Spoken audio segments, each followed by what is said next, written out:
kafana waydire bareedu ilili fakkaatu waydire bareedu oromota hunda adani babaftu irreen hajiraatu ayya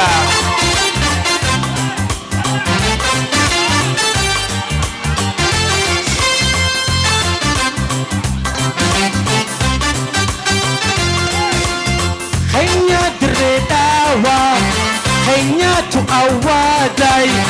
henya tu adele, henya horomaya, henya tu khombalcha, henya tu fallana, henya garamulata, henya tu batanno, henya tu chartari, henya tu badeisa, henya oromia. Gareni wasana Adanu basini Waitu bizamana Adanu basini Waitu bizamana Hayunre baretu Ilili fakatu Waitu re baretu Oromota hunda Adani bababtu Irre hajir Shame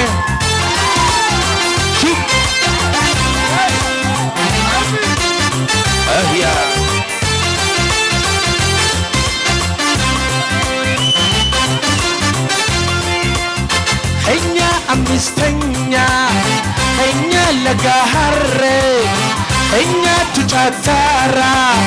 Henya tu kafira Henya hafad Isa Henya tu kukuba Henya polis mare Henya tu sabian Henya faras magala Henya tu kazira Henya ganda kore Henya dredawa Gareni wasana Adanu basini Waitu bizamana Adanu ba Jame Waitu biza Jame Waitu remba Ilili Waitu remba retu Oromota hunda Adani babaftu Irreen hajiraatu ayya Shay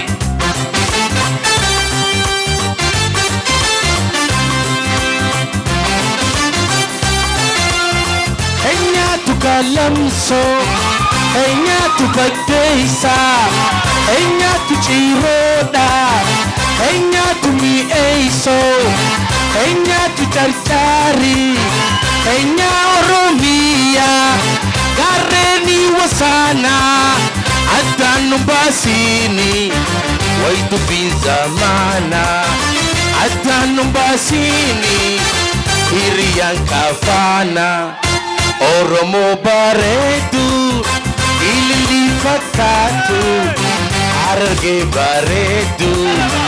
Oromo tahunda Adani babastu Mal Irreen hajiraatu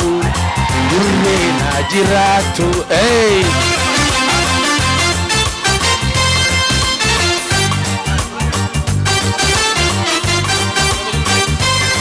Yeron kabadasa hijam badasa kandani